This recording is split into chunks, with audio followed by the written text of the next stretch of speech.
मैं प्रधानमंत्री जी से सादर विनती करती हूं कि इस ऐतिहासिक अवसर पर अपने सुवचनों द्वारा हमारा मार्गदर्शन करें।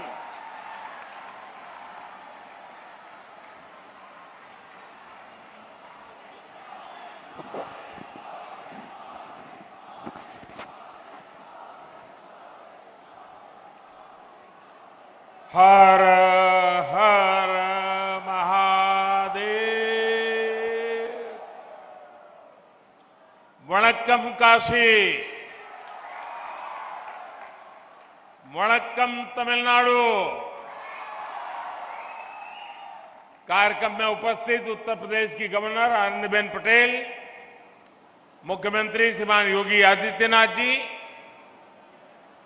केंद्रीय कैबिनेट में मेरे सहयोगी श्री धर्मेंद्र प्रधान जी, श्री एल मुरुगन जी, पूर्व केंद्रीय मंत्री पोन राधाकृष्णन जी, विश्व प्रसिद्ध संगीतकार और राज्यसभा के सदस्य इलैया राजा जी, बीएचयू के vice chancellor Sudhir Jain, IIT Madras के डायरेक्टर प्रोफेसर कामकोटी जी, अन्य सभी महानुभाव और तमिलनाडु से मेरी काशी में पधारे सभी मेरे सम्मानित अतिथिगण, देवी और सज्जनों, विश्व के सबसे प्राचीन जीवन शहर काशी की पावन धरती पर आप सभी को देखकर आज मन बहुत ही प्रसन्न हो गया, बहुत ही अच्छा लग रहा है।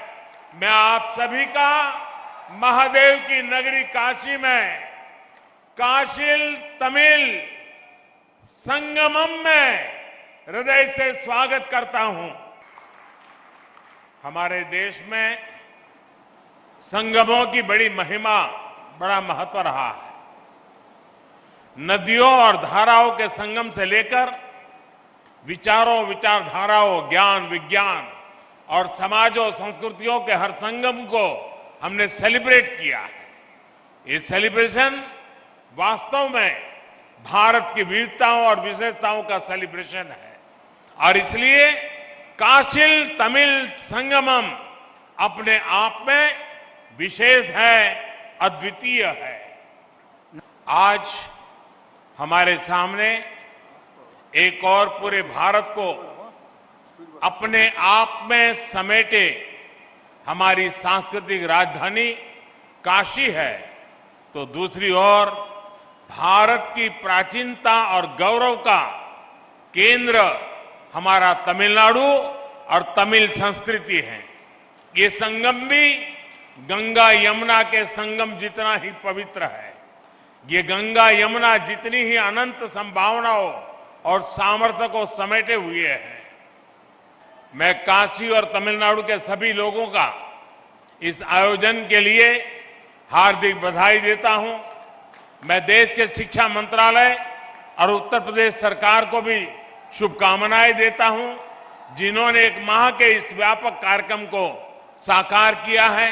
इसमें बीएचयू और आईआईटी मद्रास जैसे महत्वपूर्ण शिक्षा संस्थान भी सहयोग कर रहे हैं। विशेष रूप से मैं काशी और तमिलनाडु के विद्वानों का, छात्रों का अभिनंदन करता हूं। साथियों, हमारे यहां ऋषियों ने कहा है, एको अहम बहुश्याम, अर्थात एक ही चेतना अलग अलग रूपों में प्रकट होती है। काशी और तमिलनाडु के कॉन्टेक्स्ट में इस फिलॉसफी को हम साक्षात देख सकते हैं। काशी और तमिलनाडु दोनों ही संस्कृति और सभ्यता के टाइमलेस सेंटर्स हैं। दोनों क्षेत्र संस्कृत और तमिल जैसी विश्व की सबसे प्राचीन भाषाओं के केंद्र हैं। काशी में बाबा विश्वनाथ है, तो तमिलनाडु में भगवान रामेश्वरम का आशीर्वाद है। काशी और तमिलनाडु दोनों शिवमय है, दोनों शक्तिमय है। एक स्वयं में काशी है, तो तमिलनाडु में दक्षिण काशी है। काशी कांची के रूप में दोनों की सप्तपुरियों में अपनी महत्ता है। काशी और तमिलनाडु दोनों संगीत, साहित्य और कला के अद्भुत स्रोत भी हैं। काशी का तबला और तमिलनाडु का तन्नुमाई, काशी में बनारसी साड़ी मिलेगी तो तमिलनाडु का कांजीवरम सिल्क पूरी दुनिया में फेमस है। दोनों भारतीय अध्यात्म के सबसे महान आचार्यों की जन्मभूमि और कर्मभूमि है। काशी भक्त तुलसी की धरती तो तमिलनाडु संत तिरुवल्लुवर की भक्ति भूमि। आप जीवन के हर क्षेत्र में, लाइफ के हर डायमेंशन में काशी और तमिलनाडु के अलग अलग रंगों में इस एक जैसी ऊर्जा के दर्शन कर सकते हैं। आज भी तमिल विवाह परंपरा में काशी यात्रा का जिक्र होता है, यानी तमिल युवाओं के जीवन की नई यात्रा से काशी यात्रा को जोड़ा जाता है। ये है तमिल दिलों में काशी के लिए अविनाशी प्रेम, जो न अतीत में कभी मिटा न भविष्य में कभी मिटेगा। यही एक भारत श्रेष्ठ भारत की वो परंपरा है जिसे हमारे पूर्वजों ने जिया था, और आज ये काशी तमिल संगमम फिर से उसके गौरव को आगे बढ़ा रहा है। साथियों, काशी के निर्माण में, काशी के विकास में भी तमिलनाडु ने अभूतपूर्व योगदान दिया है। तमिलनाडु में जन्मे डॉक्टर सर्वपल्ली राधाकृष्णन बीएचयू के पूर्व कुलपति थे। उनके योगदान को आज भी बीएचयू याद करता है। श्री राजेश्वर शास्त्री जैसे तमिल मूल के प्रसिद्ध वैदिक विद्वान काशी में रहे। उन्होंने रामघाट पर सांगवेद विद्यालय की स्थापना की। ऐसे ही पट्टाभिराम शास्त्री जी, जो कि हनुमान घाट में रहते थे, उन्हें भी काशी के लोग याद करते हैं। आप काशी भ्रमण करेंगे तो देखेंगे कि हरिश्चंद्र घाट पर काशी काम कोटीश्वर पंचायतन मंदिर है, जो कि एक तमिलियन मंदिर है। केदार घाट पर भी 200 वर्ष पुराना कुमार स्वामी मठ है तथा मार्कंडेय आश्रम है। यहां हनुमान घाट और केदार घाट के आसपास बड़ी संख्या में तमिलनाडु के लोग रहते हैं, जिन्होंने पीढ़ियों से काशी के लिए अभूतपूर्व योगदान दिए हैं। तमिलनाडु की एक और महान विभूति, महान कवि श्री सुब्रमण्यम भारती जी, जो कि महान स्वतंत्रता सेनानी भी थे, वो भी कितने समय तक काशी में रहे। यही मिशन कॉलेज और जयनारायण कॉलेज में उन्होंने पढ़ाई की थी। काशी से वो ऐसे जुड़े कि काशी उनका हिस्सा बन गई। कहते हैं कि अपनी पॉपुलर मूछें भी उन्होंने यही रखी थी। ऐसे कितने ही व्यक्तित्वों ने, कितनी ही परंपराओं ने, कितनी ही आस्थाओं ने काशी और तमिलनाडु को राष्ट्रीय एकता के सूत्र से जोड़कर रखा है। अब बीएचयू ने सुब्रमण्यम भारती के नाम से चेयर की स्थापना करके अपना गौरव और बढ़ाया है। साथियों, काशी तमिल संगमम का ये आयोजन तब हो रहा है जब भारत ने अपनी आजादी के अमृत काल में प्रवेश किया है।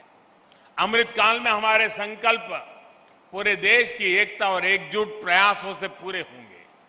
भारत वो राष्ट्र है जिसने हजारों वर्षों से संभो मनासी जानताम के मंत्र से एक दूसरे के मनों को जानते हुए, सम्मान करते हुए स्वाभाविक सांस्कृतिक एकता को जिया है। हमारे देश में सुबह उठकर सौराष्ट्र सोमनाथम से लेकर सेतु बंधे तु रामेशम तक 12 ज्योतिर्लिंगों के स्मरण की परंपरा है। हम देश की आध्यात्मिक एकता को याद करके हमारा दिन शुरू करते हैं। हम स्नान करते समय, पूजा करते समय भी मंत्र पढ़ते हैं, गंगे च यमुने चैव गोदावरी सरस्वती नर्मदे सिंधु कावेरी जले अस्मिन् सन्निधिम कुरु। अर्थात गंगा यमुना से लेकर गोदावरी और कावेरी तक सभी नदियां हमारे जल में निवास करें। यानी हम पूरे भारत की नदियों में स्नान करने की भावना करते हैं। हमें आजादी के बाद हजारों वर्षों की इस परंपरा को, इस विरासत को मजबूत करना था।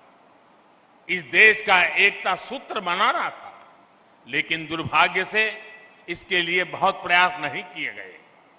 काशी तमिल संगमम आज इस संकल्प के लिए एक प्लेटफॉर्म बनेगा। ये हमें हमारे इस कर्तव्यों का बोध कराएगा और राष्ट्रीय एकता को मजबूत करने के लिए ऊर्जा देगा। साथियों, भारत का स्वरूप क्या है, शरीर क्या है, ये विष्णु पुराण का एक श्लोक हमें बताता है, जो कहता है उत्तरम यत् समुद्रस्य हिमाद्रश्चैव दक्षिणम वर्षम तद भारतम नाम भारतीय यत्र संतति। अर्थात भारत वो जो हिमालय से हिंद महासागर तक की सभी विविधताओं और विशेषताओं को समेटे हुए है और उसकी हर संतान भारतीय है। भारत की इन जड़ों को, इन रूट्स को अगर हमें अनुभव करना है तो हम देख सकते हैं कि उत्तर और दक्षिण हजारों किलोमीटर दूर होते हुए भी कितने करीब है। संगम तमिल साहित्य में हजारों मील दूर बहती गंगा का गौरवगान किया गया था। तमिल ग्रंथ कलितोगे में वाराणसी के लोगों की प्रशंसा की गई है। हमारे पूर्वजों ने तिरुपुगल के जरिए भगवान मुरुगा और काशी की महिमा एक साथ गाई थी। दक्षिण का काशी कहे जाने वाले तेन काशी की स्थापना की थी। साथियों, ये भौतिक दूरियां और ये भाषा भेद को तोड़ने वाला अपनत्व ही था जो स्वामी कुमार गुरु पर तमिलनाडु से काशी आए और इसे अपनी कर्मभूमि बनाया था। धर्मापुरम आधीनम के स्वामी कुमार गुरु पर ने यहां केदार घाट पर केदारेश्वर मंदिर का निर्माण कराया था। बाद में उनके शिष्यों ने तंजावुर जिले में कावेरी नदी के किनारे काशी विश्वनाथ मंदिर की स्थापना की थी। मनोन्मणियम सुंदर नारजी ने तमिलनाडु के राज्य गीत तमिल ताई वार्तु को लिखा है। कहा जाता है कि उनके गुरु कोडगा नल्लूर सुंदरर स्वामीगल जी ने काशी के मणिकर्णिका घाट पर काफी समय बिताया था। खुद मनोन्मणियम सुंदर नारजी पर भी काशी का बहुत प्रभाव था। तमिलनाडु में जन्म लेने वाले रामानुजाचार्य जैसे संत भी हजारों मील चलकर काशी से कश्मीर तक की यात्रा करते थे। आज भी उनके ज्ञान को प्रमाण माना जाता है। श्री राजगोपालाचारी जी की लिखी रामायण और महाभारत से दक्षिण से उत्तर तक पूरा देश आज भी इंस्पिरेशन लेता है। मुझे याद है, मेरे एक टीचर ने मुझे कहा था कि तुमने रामायण और महाभारत तो पढ़ ली होगी, लेकिन अगर इसे गहराई से समझना है तो जब भी तुम्हें मौका मिले तुम राजा जी ने जो रामायण और महाभारत लिखेंगे वो पढ़ोगे तो तुम्हें कुछ समझ आएगा।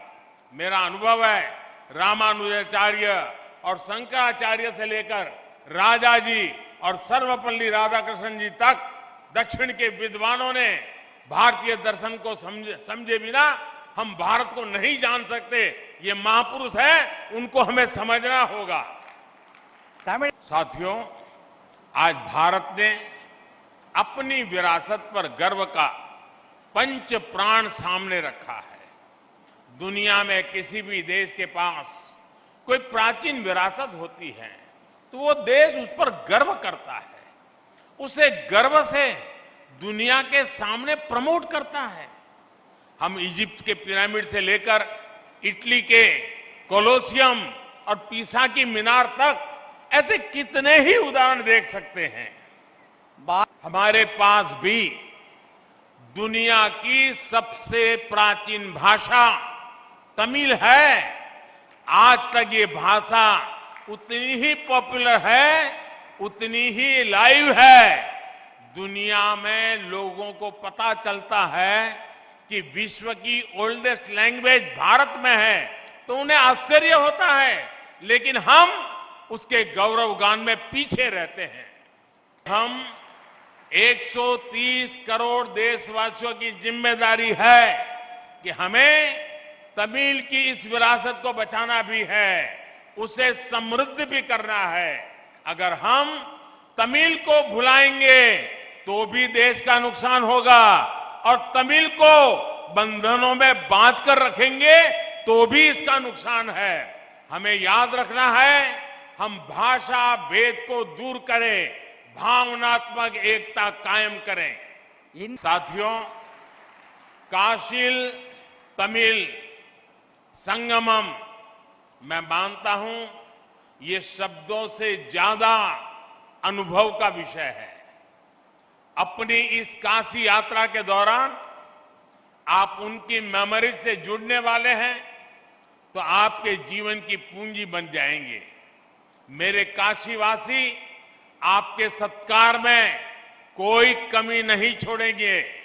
मैं चाहता हूं तमिलनाडु और दक्षिण के दूसरे राज्यों में भी इस तरह के आयोजन हो, देश के दूसरे हिस्सों से लोग वहां जाएं, भारत को जिए, भारत को जाने। मेरी कामना है काशी तमिल संगमम, इससे जो अमृत निकले उसे युवा के लिए रिसर्च और अनुसंधान के जरिए आगे बढ़ाएं। ये बीज आगे राष्ट्रीय एकता का वटवृक्ष बने। राष्ट्रहित ही हमारा हित है। नाट्य नलने नमद नलन, ये मंत्र हमारे देशवासी का जीवन मंत्र बनना चाहिए। इसी भावना के साथ आप सभी को एक बार फिर ढेरों शुभकामनाएं। भारत माता की, भारत माता की, भारत माता की। धन्यवाद। वणक्कम।